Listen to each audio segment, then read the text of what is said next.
السلام علیکم ورحمۃ اللہ وبرکاتہ۔ ناظرین، اس سے پہلے ہم نے کچھ پر حروف سیکھے تھے جو 7 تھے: خصا، ضغط، قذ۔ یہ وہ حروف ہیں جو ہمیشہ پر ہوتے ہیں، لیکن ان کے علاوہ کچھ حروف ایسے بھی ہیں جو ہمیشہ تو پر نہیں ہوتے ہیں، لیکن کبھی کبھی کسی کنڈیشن میں وہ پر ہو جاتے ہیں۔ انشاءاللہ آج ہم اس ویڈیو میں صرف ان حروف کے بارے میں بات کریں گے جو کبھی کبھی کسی کنڈیشن میں پر ہوتے ہیں۔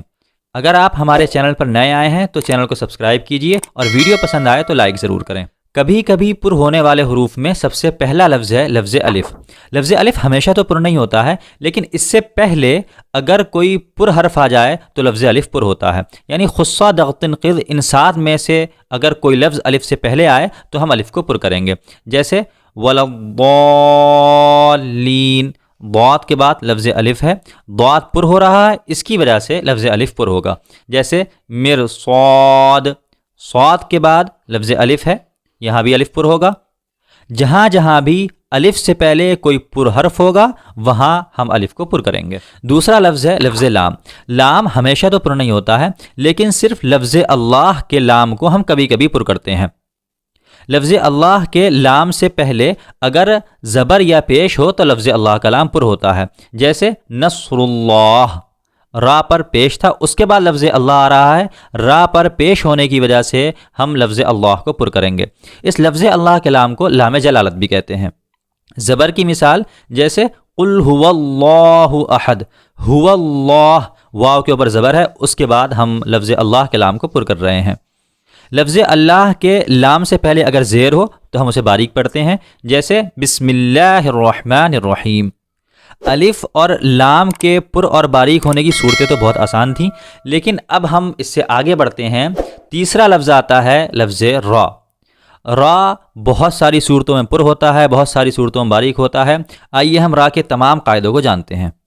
سب سے پہلا قاعدہ، را کے اوپر زبر یا پیش ہو تو را پر ہوگا، را کے نیچے اگر زیر ہو تو را باریک ہوگا، جیسے قدرا، را کے اوپر زبر ہے، یہاں ہم را کو پر پڑھیں گے، جیسے ینصرو، را کے اوپر پیش ہے، یہاں ہم را کو پر پڑھیں گے۔ را کے نیچے زیر، جیسے شریبا، یہاں را کے نیچے زیر ہے، اس وجہ سے ہم را کو باریک پڑھیں گے۔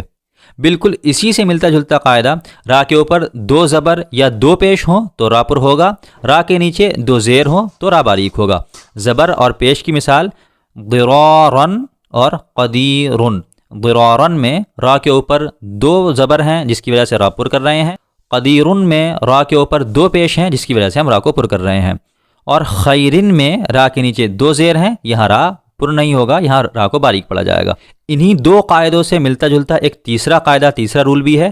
را مشدد سے پہلے، جس را پر تشدید ہوتی ہے، اس سے پہلے اگر زبر یا پیش ہو تو را پر ہوگی، را مشدد سے پہلے اگر زیر ہو تو را باریک ہوگی، جیسے مستمرن، را پر تشدید لگی ہوئی ہے، اس کے اوپر زبر ہے، یہاں را پر ہوگی۔ شرن، را کے اوپر تشدید ہے، 2 پیش ہیں، یہاں را پر ہوگی، لیکن ذریتن میں را باریک ہوگی کیونکہ را مشدد کے نیچے زیر ہے۔ یہ تو تھا کہ جب را متحرک ہو، اس کے اوپر زبر، زیر یا پیش ہو، لیکن اگر را ساکن ہو تو اس کے الگ قاعدے ہیں۔ سب سے پہلا قاعدہ، را ساکن سے پہلے اگر زبر یا پیش ہو تو را ساکن پر ہوگی، را ساکن سے پہلے اگر زیر ہو تو را باریک ہوگی، جیسے فذرہم۔ فذرہم میں را ساکن ہے، اس سے پہلے زبر ہے، یہاں را کو پر کریں گے۔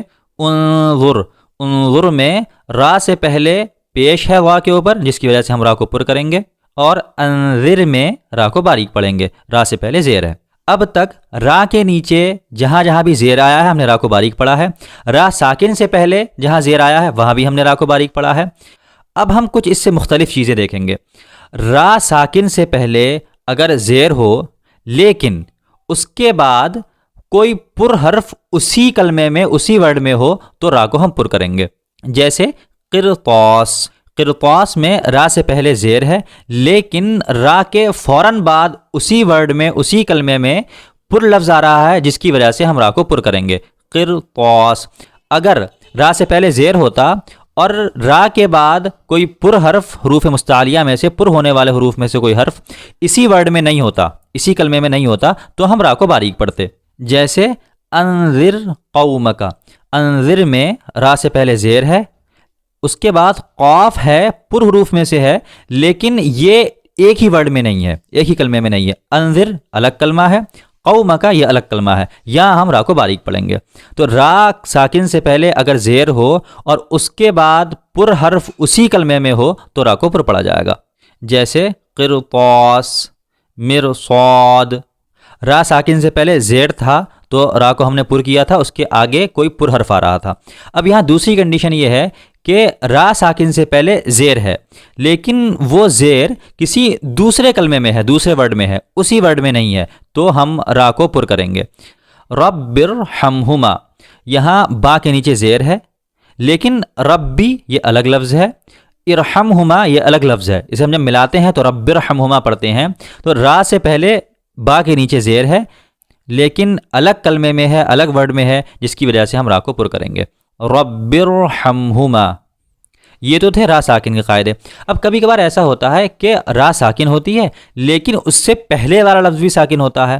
تو اس میں سب سے آسان قاعدہ یہ ہے کہ را ساکن سے پہلے اگر لفظ یا ہو تو را ہمیشہ باریک ہوگی، لیکن اگر را ساکن سے پہلے یا کے علاوہ کوئی دوسرا لفظ ہے تو ہم اس لفظ سے پہلے والے لفظ کو دیکھیں گے. جیسے را ساکن ہے، اس سے پہلے والا لفظ یا کے علاوہ ہے، کوئی بھی لفظ ہے یا کے علاوہ وہ بھی ساکن ہے، تو ہم اور اس سے پہلے والے لفظ کو دیکھیں گے. اگر اس تیسرے لفظ پر زبر یا پیش ہے تو ہم را کو پر کریں گے. جیسے والفجر، والفجر. را ساکن ہے، اس سے پہلے جیم بھی ساکن ہے، فا کے اوپر زبر ہے جس کی وجہ سے ہم نے را کو پر کیا ہے. والطور. را ساکن ہے، اس سے پہلے واو بھی ساکن ہے، اس سے پہلے طا کے اوپر پیش ہے جس کی وجہ سے یہاں را پر ہو رہی ہے. لیکن را ساکن ہو، اس سے پہلے والا لفظ بھی ساکن ہو، اس سے پہلے والے لفظ کے نیچے اگر زیر ہو تو را باریک ہوگی. جیسے حجر. حجر میں را ساکن ہے، اس سے پہلے جیم ساکن ہے، اس سے پہلے ہا کے نیچے زیر ہے، یہاں ہم را کو باریک پڑھیں گے. یہ تھے آسان قاعدے جو تمام لوگوں کے لیے ہیں. لیکن کچھ قاعدے ایسے ہیں جو صرف عربی جاننے والے ہی سمجھتے ہیں اور وہی ان قاعدوں کو فالو کر سکتے ہیں. پھر بھی میں آپ کو بتانے کی کوشش کروں گا، اسے آسان طریقے سے سمجھانے کی کوشش کروں گا، امید ہے آپ سمجھ جائیں گے. را ساکن سے پہلے اگر زیر عارضی ہو تو را پر ہوتی ہے. اب زیر عارضی کسے کہتے ہیں؟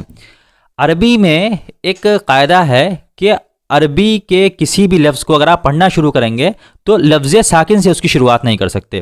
ضرور اس لفظ پر زبر، زیر یا پیش ہوگا تبھی آپ اس لفظ کو پڑھ سکتے ہیں. جیسے الحمدللہ، یہاں زبر ہے. بسم اللہ الرحمن الرحیم، یہاں پہلے زیر ہے. مانے اگر با کے اوپر زبر، زیر یا پیش کچھ بھی نہ ہو تو آپ یہاں سے کیسے شروعات کریں گے؟ شروعات ہو ہی نہیں سکتی، نہیں ہو سکتی شروعات. تو عربی میں قاعدہ یہ ہے کہ اگر کسی ساکن لفظ سے ہمیں شروعات کرنی ہو تو ہم اس ساکن لفظ کے نیچے زیر لگا دیتے ہیں، جسے زیر عارضی کہتے ہیں. جو زیر ہم نے لگایا ہے، جو عارضی زیر ہم نے لگایا ہے، اس زیر کے بعد اگر را ساکن ہو تو را پر ہوتی ہے. جیسے ارجعی الی ربک، یہاں سے آیت شروع ہو رہی ہے. یہاں دیکھیں آپ، الف کے اوپر کچھ بھی نہیں لگا ہوا ہے لیکن ہمیں یہاں سے شروعات کرنی ہے، تو یہاں الف کے نیچے ہمیں زیر لانا پڑے گا. اسی زیر عارضی کی وجہ سے ہم اس را کو پر پڑھیں گے. تو اسے آسان لفظوں میں اس طرح سمجھ لیں، اگر آپ کبھی بھی کسی لفظ سے پڑھنے کی شروعات کریں اور اس لفظ پر زبر، زیر یا پیش نہیں ہے تو آپ اسے زیر دے کر شروعات کریں. جب آپ نے اس لفظ پر زیر دے دیا، اس کے بعد آنے والا لفظ اگر لفظ را ہے تو وہ را پر ہوگی. قرآن کریم میں ایک جگہ اور را کا اسپیشل کیس ہے جسے ہم رائے ممالہ کہتے ہیں. یہ بھی تھوڑا لمبا ٹاپک ہو جائے گا اگر میں اسے چھیڑ دوں گا. آپ یہاں صرف یہ سمجھ لیں، 12واں پارہ سورہ ہود آیت نمبر 41 میں مجریہا ایک لفظ آیا ہے، مجریہا. یہاں را کے نیچے کھڑا زیر لگا ہوا ہے، یہاں بھی را باریک پڑی جاتی ہے. مجریہا، یہاں امالہ ہوتا ہے. امالہ کیا ہوتا ہے انشاءاللہ ہم آگے کبھی کسی ویڈیو میں جانیں گے. ہمارا آج کا درس یہیں ختم ہوتا ہے. اللہ تبارک و تعالیٰ سے دعا ہے کہ قرآن کریم کے قواعد کو، مخارج کو سیکھنا ہمارے لیے آسان فرمائے. السلام علیکم.